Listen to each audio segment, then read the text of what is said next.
Hey, you there. Thank you for watching and welcome to Forge Alliance Forever. Today I have a 5v5 custom match on the map Tesla Island. So let's go ahead and introduce our players, starting with Team 1 up here in the northeast and ending with Team 2 down here in the southwest.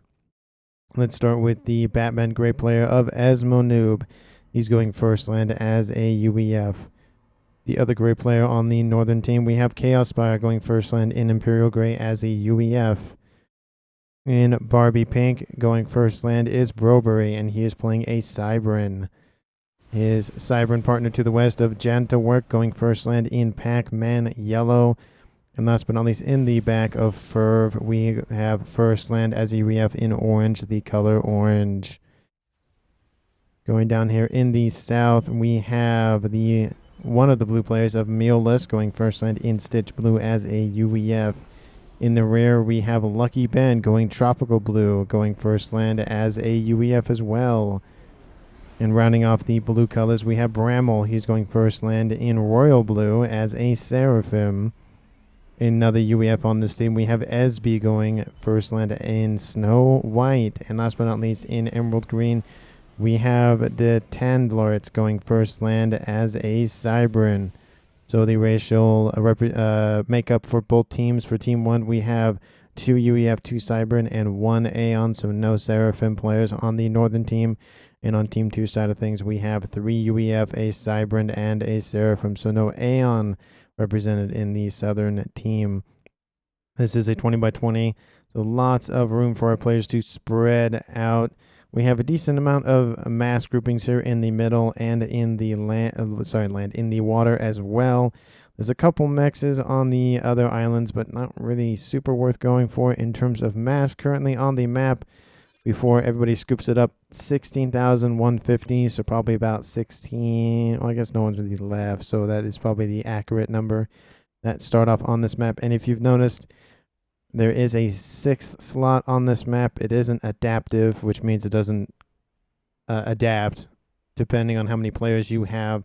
So there is another set of mexes for somebody to scoop up. You would think they'd be kind of shared between some of the players, but it looks like the west and east naval slots of Team 1 and Team 2 are going to scoop that up, and they're going to probably use that to build a bunch of naval vessels earlier on versus their compatriots on the other side of the island. And again, we have a civilian structure in the middle. We have a couple PDs. We have a QAI mainframe. It's from one of the campaign missions, and they are blinking. That can get kind of annoying fairly quickly. And there are some defensive structures, some PD.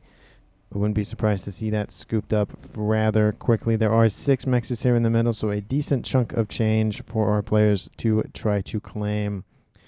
Calm movements out here from both teams. We have 2 of the 3 blue players have moved to at least the earlier mexes here in the island. Let's see where they're going. Yep, they're going straight for those mexes. We also have a movement order directly out from the player of Broby going for that central position. This mole will probably get killed off by these T1 autoguns, but we'll see how micro he is with his units. We also have Chaos Spire and Janta Work moving in the southern direction, and it looks like Brobery is going to join them as well.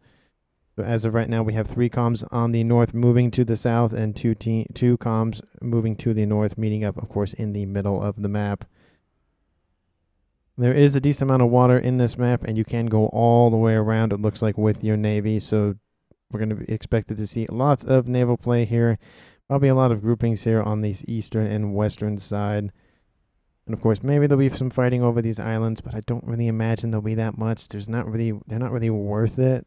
If there was like a group of 4 mexes or something, maybe, but 2 mexes isn't really that worth it, especially them being far apart as they are. It's harder to defend them. And again, we have these naval units moving. Naval units. We have land units moving forward for the comm of Broby, and he is, slowly going around this eastern side. I think the comm is going after this group of rocks here, and it does look like these units will intersect with the comm here fairly shortly. This is a heavily Hell clan represented game, as indicated by 7 of the 10 players having the Hell clan tag. So for those who enjoy watching the clan games, here is a game for you. We have T2 going on the way. Caspar out of the gate, making sure that he can claim this and hold it and turtle up as the UEF are known to do. There is a transport out. It's going to beat the comm of Gentle Work here to these rocks. Does it? Oh, it actually... Oh, it's deciding about it. Oh, okay, he is going to stop. He drops 2 off. Pings the location. Goes, these are mine. Gentle Work's going to go, no, those are mine. So we'll see how that goes. 2 of the rocks have been claimed. And it looks like most of it will go to Gentle Work being the 3rd. Let's look at Eco here fairly quickly. Well, we can notice the players on both teams that have the set of mexes, the additional set of mexes, and those would be Delantarts, Detan, call him Detan, and then Esmo Noob. I think they're going to be pumping out a lot. Wouldn't be surprised to see them go in the air game as well, just considering how much resources they have available, especially early on. Ping's going down, probably pointing out the comm is nearby. The PD are still active. We have the comm of Brewery. Doesn't even care. Broby, not Brobury. Those guns are going to open fire on that comm. It's going to take a while to chew through those hit points, though. There's a civilian truck just hanging out there, because why not? I don't know why they're there. They're just there. You can see them in that flashing glory. I do apologize for those that have maybe a sensitive issue with epileptic seizures, or like the warning you get with a lot of video games where it just, flashing lights and whatever. I think it's epileptic seizures, I think is what they're called. But it looks like establishing of the middle line starting to form pretty much around that main civilian base here in the middle. But again, that's just because our players' comms have taken a while to walk to that part of the map. But pretty much every mechs except these 2 mexes have been claimed. Oh, I guess there's one over here. So 3 mexes plus an additional set, and then obviously the ones in the middle. So sub 8 minutes, and most of the mexes on the map have already been claimed. Looks like Broby has has more numbers here on the east. A decent amount of T1 Mantis bots. We also have a couple of Thams, and it looks like there's a Zooey in the mix. Well, maybe not, because it was killed off. But Janta is going to have to coordinate with his teammate here. These 2 Thams have made it through and are starting to do a run by. Let's see if they go after that intel installation. Do they know where it is? They see it. That should be a target of opportunity here. They do target it. It is taken out, blinding the eyes of their opponents on the northern side. T2 PD has been built. It's going to start taking out these civilian structures, and then they're going to be able to scoop up that mass. We have the comm of Bramble moving forward. He has T2 on his chassis as well, so those Uthashalas would definitely be something he builds. Very effective at taking out T1 and T2 units. Well, most of the T2 units, I should say. The Obsidian tanks are definitely ones that are kind of beefy for just one Uthashala to take out by itself. But again, it'd be hard for one Uthashala to take out 100 Zooies as well. So, take what you can get in this game. But we have some Medusa taking out the rest of those structures. Again, the flashing lights have now dissipated. So, for those that struggle with that sort of thing, you are welcome. And a lot of the mass is kind of gone just due to the AoE explosions, but there's still, a decent chunk of mass there in the middle. Down here in the south, what do we got going on? We have a T2 land factory that has been constructed. T3 air sub 10 minutes, sub 9 minutes. That is fairly quick. Good job on the Easby for getting that out. That's probably one of the fastest ones I have ever seen. We have any counter here on the north? Well, we have a T2 air factory, and it's not going T3 as of right now. It will be, hopefully, at some point for the Imperial Great Barrier of Chaos Spire. But, again, T3 air, this one is upgrading to T3 as we speak. But still, that will give Team 2 a significant advantage in the early game. These Uthashalas are being out-damaged, unfortunately. I think they're outranged. Well, no. Let's see, because that's the range on the triads, and these are the ranges. So I think they're about the same. Might be like a small difference in ranges, but just barely though. And you'd have to look at the unit details, either on the portal, or I think there's might be a mod that gives you that in game. I think there is. Let me see if I have that one on. No. Well, okay. Let's see. Range 0 to 50, and then Chaos Spires 0 to 50. So they are the same range. So maybe the Cerberus have the best range, but obviously it's sucky damage because they're Cerberus turrets. So. And we're starting to see some naval combat here, at least to the west. We have a couple frigates being harassed by some slivers, these T1 attack subs. We do have a counter T1 sub out here from D-Tan. Comm of Janta getting out of the water. Not really something to be worried about with one attack sub, but this attack sub is prioritizing the mass extractor, so reducing the eco on Janta works side of things. Tactical missile launcher now on the way for Chaos Spire. Maybe we'll see an early Billy Nuke as well. That would be devastating here. That could probably two-shot the comm of Bramble. And if you haven't seen yesterday's video, there is an amazing use of the tactical missile tactical nuke on that UEF comm. Oh man, it was very beautiful. It was towards the end, but it was a very beautiful shot. But T3 air has now been achieved for Team 1, so wouldn't be surprised to see some ASF and bombers be spewed out here in a few minutes. And the air grid starting to get its natural kind of square shape.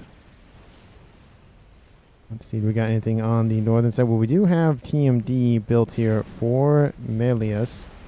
Mielis. I think that's again. There was a comment on, I think it was yesterday's video, that was like, oh, you should just pronounce everybody's name wrong on purpose. I'm like, yeah, that'd be funny, but if I knew the person, it would probably be a lot better. But I feel like some people would get annoyed about that if I just constantly mispronounced everybody's name. So, again, it's a funny comment though. So it'd have to be on a one-to-one basis kind of thing. We have Esma Nude ecoing up pretty well. Has a T2 naval factory here on the east. Going to start pumping out some destroyers if he hasn't already. And it looks like Team 2 has claimed the southeastern island as well. So it looks like on the northwestern island we do have some sort of camaraderie going on between the teams. One from each team on that western side. But Team 2 will know that Team 1 has T3 air with that spy plane trying to escape. The ASF are trying to get close enough. The spy plane does slow down just briefly, and it is taken out by those ASF. Team 1 or Team 2 have not claimed the middle for either side. It's kind of still a back and forth. The Uthashawas are trying to do their best to take out any engineers in the area. But the PD creep has kind of stopped, considering both of them have the same range. It's hard to PD creep on that sort of thing. You need a shield, you need to put it underneath the shield, and then hopefully the shield stays up long enough. But it looks like the column of Chaos Spire has gone to the western side of this little mountain range thingamajig, and we'll probably sit here just ensuring there's no further run-bys on that western side. But having 3 T1 radar, not really that effective, considering the range on those things is pretty good. I do like the kind of layered intel. I do like that, how there's a one that goes further back and that one goes further back. But having 3 right next to each other, not really that effective, honestly. Just one will do, and it saves you the power. And they're super weak too. They only have 10 hit points, so not really worth the trouble of building 3 of them. Similar thing happening on the west side with the intel from D-Tan, making sure that he doesn't get any possible run-bys out here from this western approach. The tactical missile has been launched. It does get shot down. He still only he doesn't have the nuke as of yet. Bramble is just walking by that comm, and he has a tactical missile launcher now. He's firing his own. Where's that going? Well, it's going further back with this group of units, maybe. See how well this snipe or this missile goes. Going for these mantises. Gonna land. Oh no, it keeps going back. Actually goes all the way back for those mexes. Let's say going after mats is not really worth it. Takes out 1 T2 mechs and all of its mass storage. Is probably going to shoot a second one. Yep, the second one gets launched as we speak. And T2 engineers have to be rallied around that effort to build the second, or not the second, the TMD for them. How many engineers is this going to kill? Oh, it kills 4 of them, and that T2 as well. So it's definitely going to hurt the eco of Janta work as time goes on. We have a huge amount of factories here for Mielis, producing a bunch of frigates. He has his main factory, I would assume. No, that is his only factory location. So needs to get up T2 here shortly, facing off against a T1 and T2 army. Kind of, you know, on the tail end of the tech here. We're seeing cruisers being built, the Infinity class from the Aeon. T2 land farther forward for him as well, ensuring that he can reinforce that forward position a lot faster. He does have air, and he is going for T3 as we speak. So another player going air. Let's see, do we have another one? Well, we have T2 for T-Dan. Wouldn't be surprised to see Lucky Ben go for air as well. I think he's ecoing up actually a lot more. Not really seeing really any units besides what he has. 3 radars. Again, we're on a 20 by 20, but still, I mean, you could probably have gotten away with just the 2 of them. And you have a fourth one in your base, so it's like you could probably have gotten rid of these 2 and been perfectly fine. But, you know, wants to be covered on all sides. Those look like that tactical missile from the chassis comm of Chaos Spire was able to take out a couple of mexes. That's got to hurt the eco as well. So constant throwing of missiles back and forth. They are fairly long range. Another missile gets launched. Well, unless a missile gets launched, where is it going? Well, those naval units are going to move, so it's not going to really do a whole lot. Was he able to lead the target? Nope, and it lands in the water without any issue. It looks like Team 2 is starting to have an issue here on the eastern side. Not a lot of firepower being able to be spit out. There is a factory back here, and it is going to start going T2. He should have built that a couple minutes ago, to be fair, but he does have a T3 sonar that can move, that is mobile, and he is going to get it out of there, and it is going to die, unfortunately. So a waste in mass there for him. We do have a forward operating base here for SB as well. Built a T2 radar, going to go T3 right now. So they will have Omni here in the middle of the map. The only issue I have with this little highlight mod is that if it's white, it's very hard to see. If the player is the white color, it's very hard to see because the highlight is also white. So, but the icon is bigger and it goes to the front more, so it actually is kind of easier to see. So, not a huge issue there. And he does just turn it off, but they have it in case they need it, which they will, of course, because you always need radar, you always need intel. Counterintelligence boats trying to confuse the enemy. Unfortunately, are going to be the target first. Take out the counter intel and then take out some frigates. There's not really a whole lot of firepower here in this mix, just frigates and subs. There is a Salem in the back with another counterintelligence boat, so be able to disable those sensors. And so Team 2, you can see, kind of hard to see those units surrounding the intelligence boat. And like they come online, and then they should come offline maybe, but I guess not. Yeah, they start to see how they like disappear and come back. It's harder to keep track of all of them. Here in the middle, still no man's land. No one wants to claim these mix. It's not really worth anybody's effort. So everyone's like, well, if no one gets it, it's better than if somebody gets it on the other team. So I'm going to leave it at that. And in terms of eco, talking about mass, we have Team 1 winning by about 100 mass per second. Oh, I'd say about, but they catch up and then they go back down. So it's about, let's say, 100 mass per second. And that is amounted to a mass totals of almost the exact same at 18 minutes. So it's about 1,000 mass, 2,000 mass separating our teams here. So fairly close. And that Western Navy here from D10 has been pushed back. And these T2 mexes are going to get taken out. And we never talked about rankings here. On the southern team of Team 2, we have the highest and lowest players. We have D10 and we have Lucky Ben being highest and lowest respectively. And on Team 2, the highest rated player is a 1600 of Chaos Spire and the lowest being a 1200 of Jan to work on the western side. So it's pretty much the average versus the extremes here. for both of our teams here. And in terms of total rank, average ranking, 1400 for the Southern team and 1380 for the Northern team.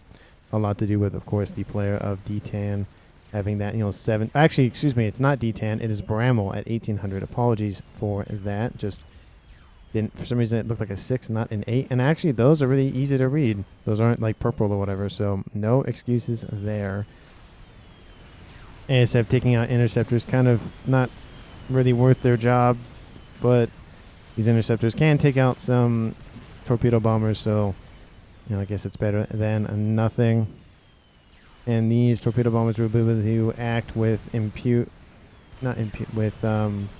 the word? Without hindrance, just because there's no anti-air, there's not a whole lot of that, and they're going to target the destroyers, of course.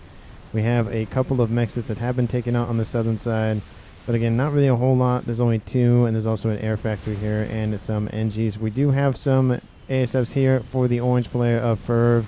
Looks like Ferv has more than his enemy here, and it looks like he will grab air control for now.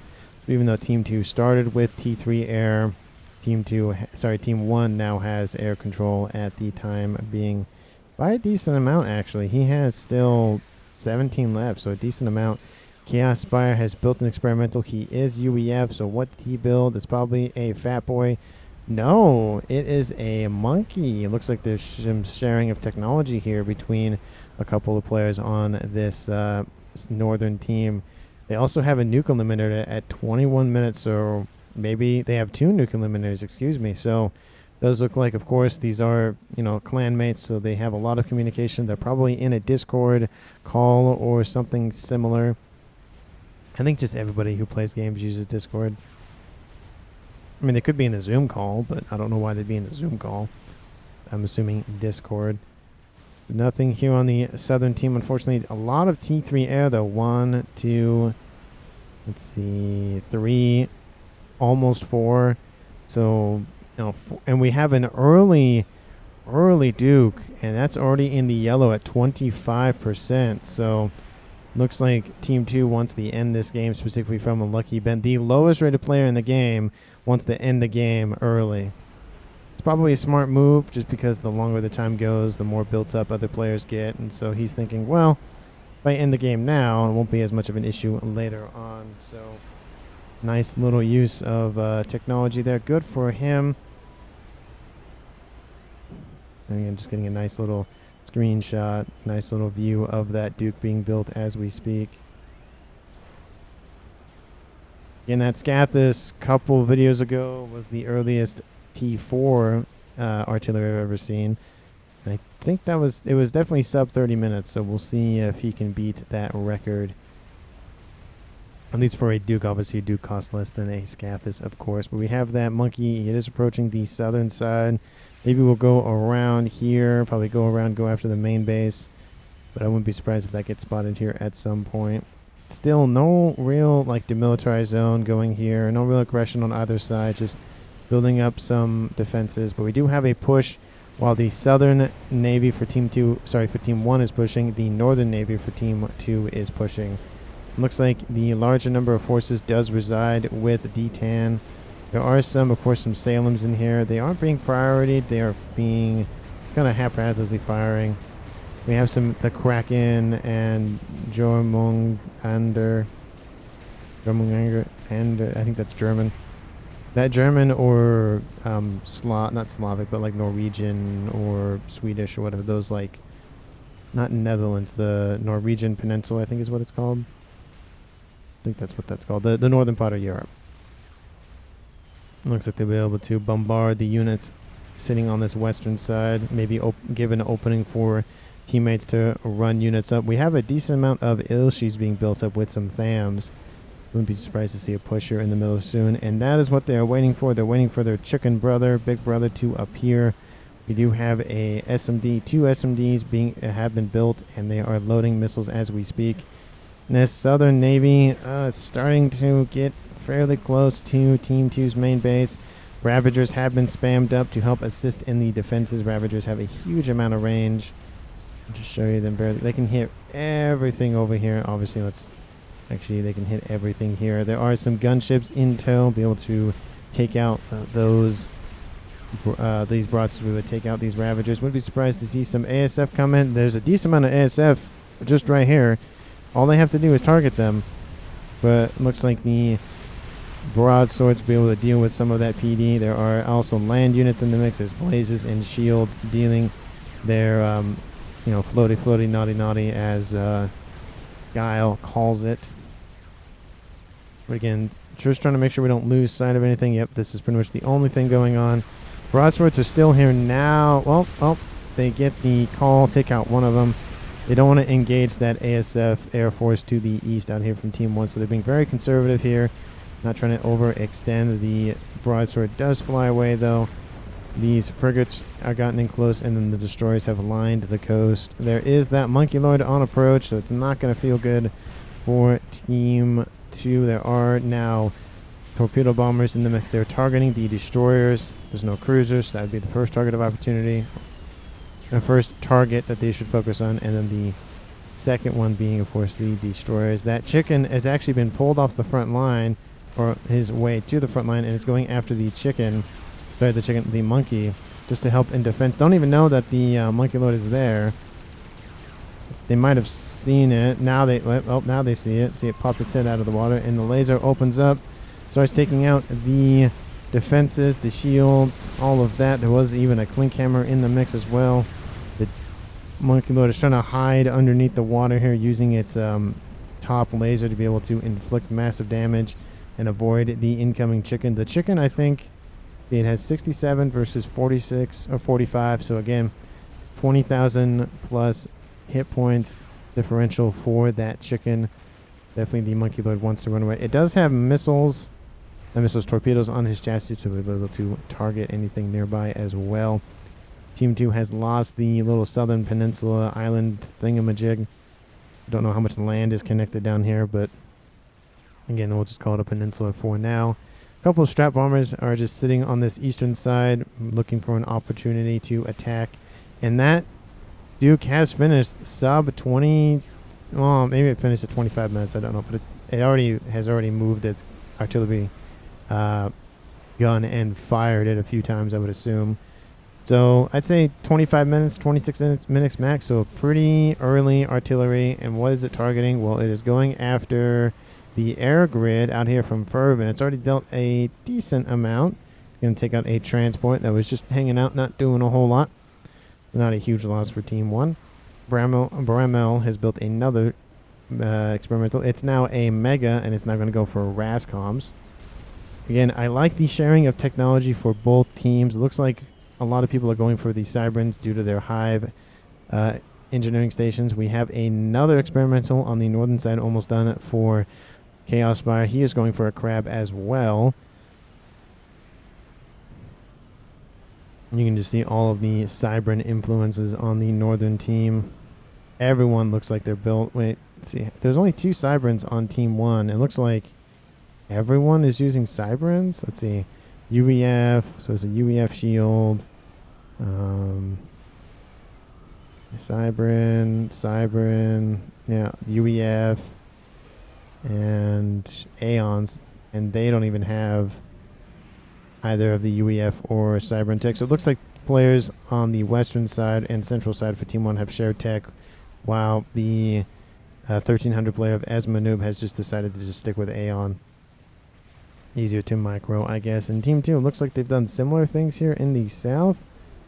Maybe not as much. We do have, again, sharing of tech between Seraphim and Cybran. And it looks like that is really it. And not really a lot of sharing. We do see a UEF and Cybran.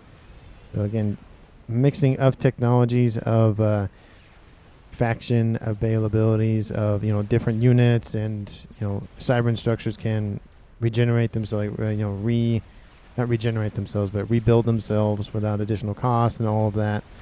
So it's definitely an advantage to them. We have a decent horde of bricks here in the middle. The brick wall has appeared and starting to push this fire base out here from Team 2. There are some Utashalas trying to do their best. There are missile launchers trying to just hold off this incoming fire, but they are no match for the brick wall and the massive amounts of health that each one of them has. And this front line is starting to collapse. The Ilshis are on the other side of this little pond. There are some awesome siege tanks in the water.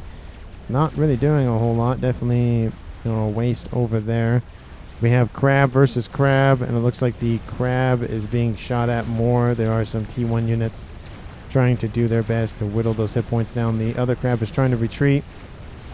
Broadswords appearing, counter broadswords from Team 2. We have strap bombers releasing their payloads. Take out that crab, and now we have ASF coming to take out the gunships and the bombers, of course. These bombers line up on targets coming in from Broby. Coming in, launch 2 bombs, take out a couple of bricks. We have some gunships trying to focus them down before they get into the water. Now we're going to have torpedoes versus torpedoes here in the water from these bricks and these awesome siege tanks. The ASF come in over top to help cover Team 2's air units. Team 1's from FAF are just holding still. It's kind of calmed down a little bit. There are some, again, more aggressions. We have a T3 battleship, a couple of them actually, for the Southern Navy for Team 2. It's not for Team 1. It's not really looking good for Team 2's Southern Navy. We even have, just due to the amount of mass at his disposal from D-Tan, he's able to influence not only the Western Navy, but also the Eastern Navy as well, just to support his teammate while he builds up to T3 and starts pumping out some Summit-class battleships.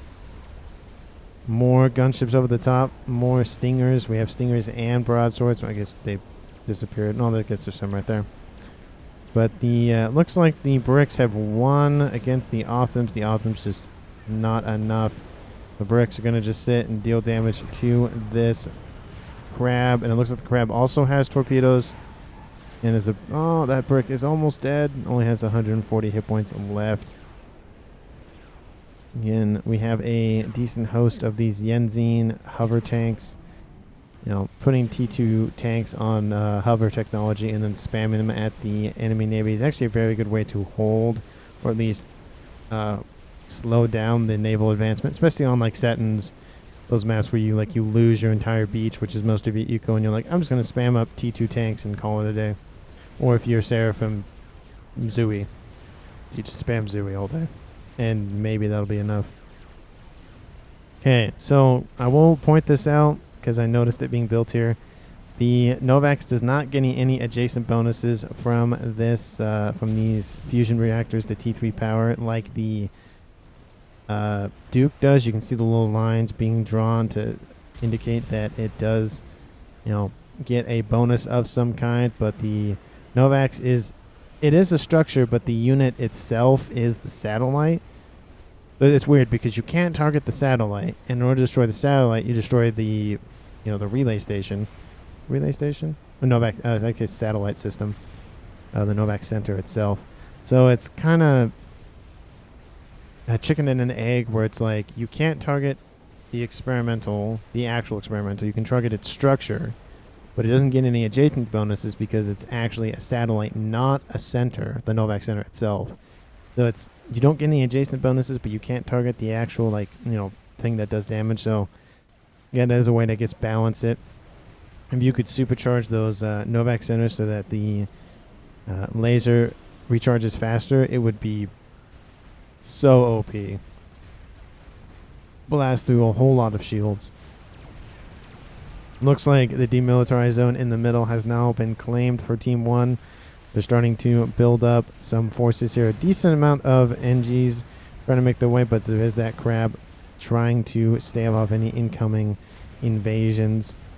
We have units out here from Janta trying to go around this eastern side. There are some NGs that have been tasked with getting this reclaimed, but haven't actually done so as of right now. I wouldn't be surprised to see that go to waste because Team 2 has it. They literally just have to be given the order, and they're just not, which is so disappointing. We see a Tempest, the T4, and there's actually one in the distance down there.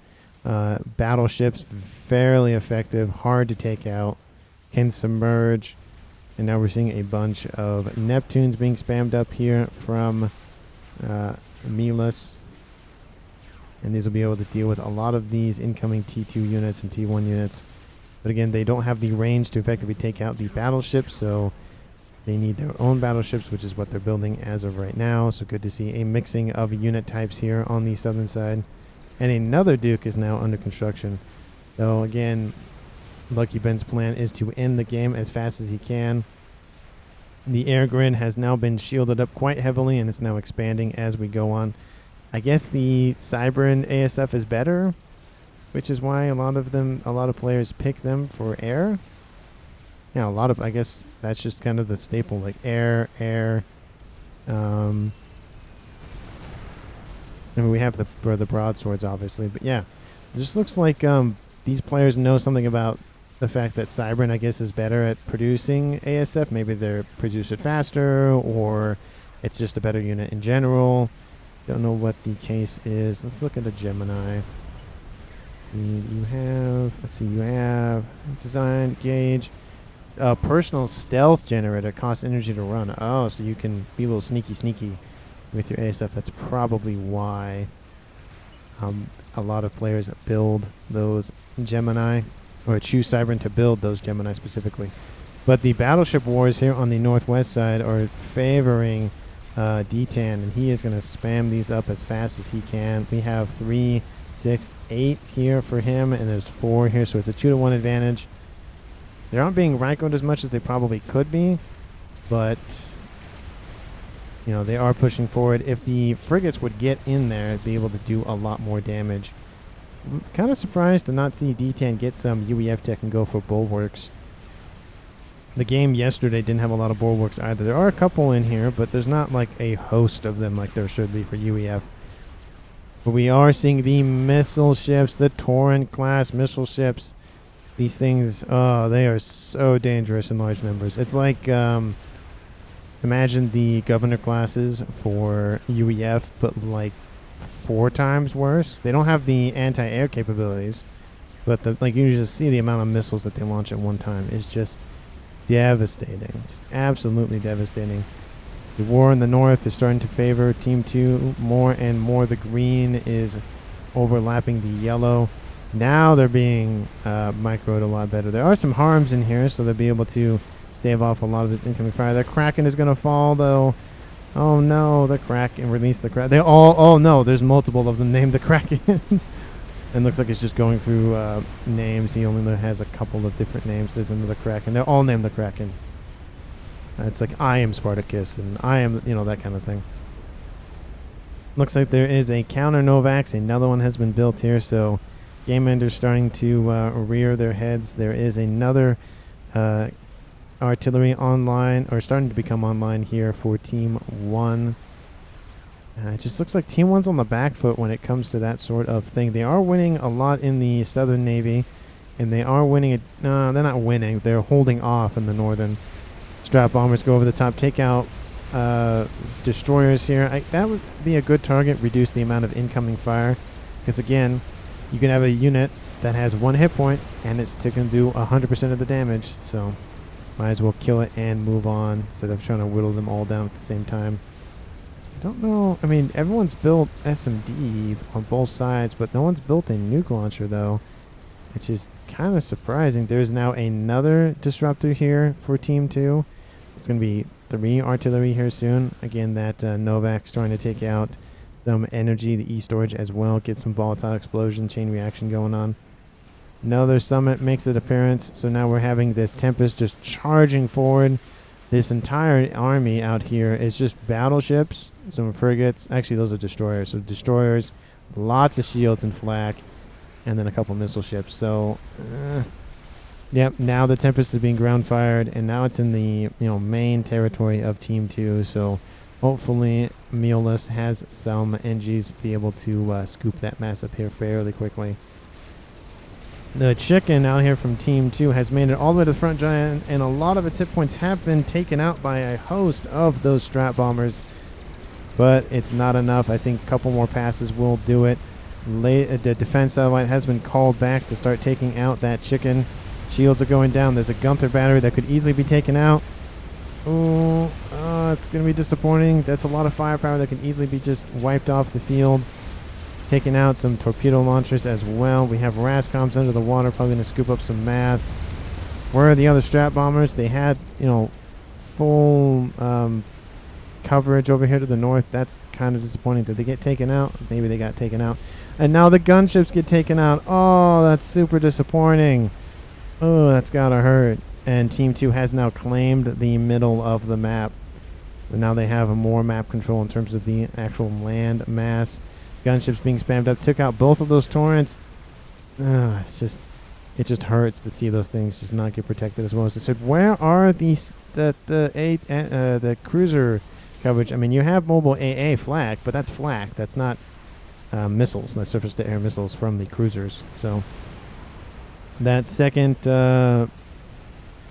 artillery is online. They're focusing down the mass of the player of Chaos Spire. He has another megalith to the west. That's going to die here fairly quickly. The chicken is still underwater, and it's still being targeted. The head is out of the water, and those Cerberus are still able to hit it. And it's just going to walk the coast, taking out all of those factories, and that's got to hurt. Oh, there they are. They're over here. Yeah, I was wondering where those strat bombers went.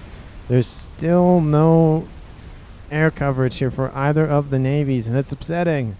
Just a couple cruisers. That's all you need. Just like, 3 or 4 of them. And if you notice they get taken out, build some more. You don't need that much coverage. Oh, and we have a Novax center that just gone down. The shields went down. What are you doing? Target the other. There you go. Target the other Novax. What are you doing? Or target the shields being built. One of the two. Allow the artillery to do the rest. That's stressful. We have an Atlantis now built, and honestly, we have a second one too. I don't know if that's going to do a whole lot against 2 Tempests and a bunch of Omens. I guess it's at this point, it's who can win Navy faster on the south and north side. Can Team 2 do it, or can Team 1 do it? And that will be able to deal a lot of damage. It looks like Team 1 is starting to pull ahead in that aspect. Strat Bombers trying to do their best. Team 1 Bombers trying to do their best. We have Rascoms trying to just scoop up all. Look at that mass. Look at it all. How much mass is on the field at the present time? 346,000 mass. Anything in the game can be built with that mass and more. But these Atlantis will be able to start taking out some of these destroyers, but they get ground fired. It's pretty much game over. Of course, on the northern side, the main base that was once Gentaworks is starting to be just riddled with holes. Quantum gateways are going down. The core mass is all but gone. The chicken did fall, though, and the lightning storm would maybe take out some other stuff. No, it just peters out. Now we have some Othams that have just come under the guise of these Galaxy-class battleships and are going to start just annihilating this western side. Do we have any PD in the mix? No, we do not. So these Othams got to just get underneath shield coverage and target these fabricators. It's pretty much going to blow up that entire group of structures. That's got to hurt. Again, similar things on the southern side. Again, we have a couple of artillery and a couple of Novaxes that are just kind of under threat here from these Othams. You can actually, that's the wrong gray player. There we go. They get a little bit closer. They can probably target. The T3 have been pinged, so that's probably their goal here. And then, of course, we have the long-range capabilities of the Tempest, and that can definitely target all of that stuff. So, we have a yin-yang as, the north is starting to be lost. The south is starting to be lost. Artillery, the third Disruptor gets online. And just the destroyers have walked on the land and gone, that was probably a bad idea. We'll probably leave now. And they will die for their mistakes. Ooh, that's gotta hurt. But we still don't have a comm death. 40 minutes. No comm deaths. And these Atlantises have gone behind the main naval force, and they're just going to start peppering everything that they can with torpedoes. It's not going to be that effective, but it hurts. Lashes. All this fire goes in. Shield coverage goes back up. But the giant cannons from those Tempests will just rid of the shield and take it out. Kaboom. Takes out a artillery. We have some strat bombers over the top. Deal a decent amount of damage, but don't kill that first Tempest, though. Artillery still raining down on positions here. The two Novaxes have been taken out. Looks like they're targeting. What are they targeting? Let's see. What are you targeting? Well, we have one targeting the counter artillery here. Ooh, and all those mass fabs go up in smoke. The shield falls as well. Looks like that is the main target here for Team 2. And obviously Team 1's target should be these artillery and, of course, the one right here. That hardly has any shield coverage. It has I guess, a Seraphim, which is the best in the game, but still. A Novax has gone down. The P-Gens are still alive, though, which is actually kind of surprising. Then the AoE explosions from these plasma shells. Plasma rounds from the artillery from the Aeon. Another artillery shell lands. Takes out nothing because it misses. But they, again, are still targeting that emissary. There's not a lot of shield coverage. They're trying to assist the shields as best they can. But I don't know if it's enough. A couple P-Gens go down. Still landing more and more shots. Is there another one that I don't know about? I feel like there's 3 being fired at the same time. But the other Novax goes down. A Hovatham is now being built. Oh, there's 2 of... Wait. What? Well, there's not 2 of them. Am I seeing things? The shield coverage around that Duke goes down. Oh, no. A couple more artillery shells land. Take out these P-Gens, and it is game over. Or just a shot from the Tempest almost annihilates it with the assistance from that P-Gen explosion. We have a Fat Boy now trying to do the best he can to wave off these naval forces. That artillery does go down. Oh, no, there's one over here. Oh, okay, I thought I saw another one. So there's a Golf. They named it Golf. Because it's green? Like the fairway or something? Or the green? They named it Golf. Right, that's going to allow... It is still a 2-1. I guess it was a 4-1 at some point. But the battleships come in from behind here in the north, take out a decent section of the air grid. And pretty much Team 1 have lost air control in terms of producing air. They still have an air grid down here, so they're not all is lost. But landing your ASF next to artillery shells where they're landing, not really the best idea, honestly. But Team 1 is being surrounded here in the north. And it's just starting to, the noose is starting to collapse around their throats. We are at 43 minutes. No one has died. No one. Absolutely no one has died. But the Calm of Chaos is being shot at by a bunch of these Atlantises. Will he make it to land? He drops into the red. Sub 2,000 hit points. Sub 1,000. Will he make it onto land? Gets shot at by a couple of frigates. No, he does not. And that is the first kill of the game. D-Tan gets the confirmed kill, or the credit for that kill. It's now a 5v4 in favor of Team 2. That was... Why? Why risk going all the way to the front line? It's not really worth it. I mean, you didn't really have a base left, which I guess makes sense, but still... It's not really worth that. Especially because you could be more effective at microing other things. So you could be microing the emissary kind of thing. But, I guess not. Definitely a waste there, unfortunately, for Team 1.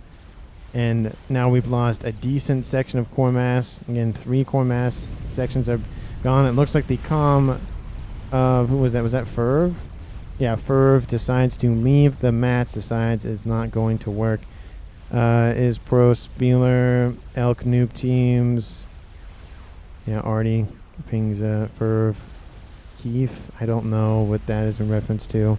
Looks like the Team 1 has recalled, and that is going to be a win for Team 2. Well, yeah, I mean, honestly, you had still 2 artillery online, and I think we had actually a third one just came online, actually. And they were targeting, of course, the emissary. The emissary was still doing good, still holding strong, but against 3 coordinated attack wasn't really going its way. We had, of course, some battleships in the back. You had a Tempest. You could have staved off this incoming fire. You had a decent amount of these,